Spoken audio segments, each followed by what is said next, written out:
Voilà, les congèles sont pleins. Je viens regarder s'il n'y a pas trop de dégâts, si la glace est encore là. S'il n'y a pas trop de dégâts, voilà le deuxième. Ça commence à fondre un peu. Pas d'eau chaude, pas de four, ni de cuisinière. Ici, heureusement, il reste le système D. Une petite flambée dans la cheminée et des bougies.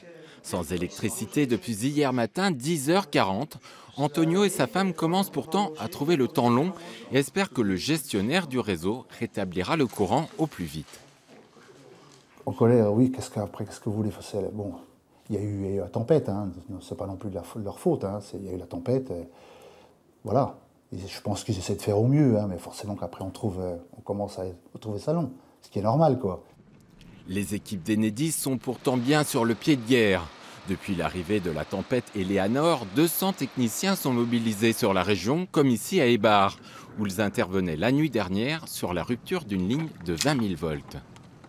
Là, les travaux consistent à réalimenter l'ensemble de la grappe. Au plus fort de la crise, 33 000 foyers se sont retrouvés sans courant, une situation exceptionnelle pour notre région. Quand on a des tempêtes comme celle-là qui sont extrêmement importantes avec des vents de plus de 130 km/h, on n'est pas à l'abri de la casse, hein. C'est arrivé, des arbres qui tombent, des pylônes qui se cassent, voilà, ça arrive. Bon, on rétablit assez rapidement, hein, aujourd'hui. Suite à la tempête de 99, on a fait beaucoup de travaux d'enfouissement pour agir plus vite. Aujourd'hui, en général, en 2 jours, on arrive à tout rétablir. Ce soir, un peu moins de 400 foyers sont toujours privés d'électricité. À Belle-Neuve, selon Enedis, celle-ci aurait été rétablie dans toute la commune en milieu d'après-midi.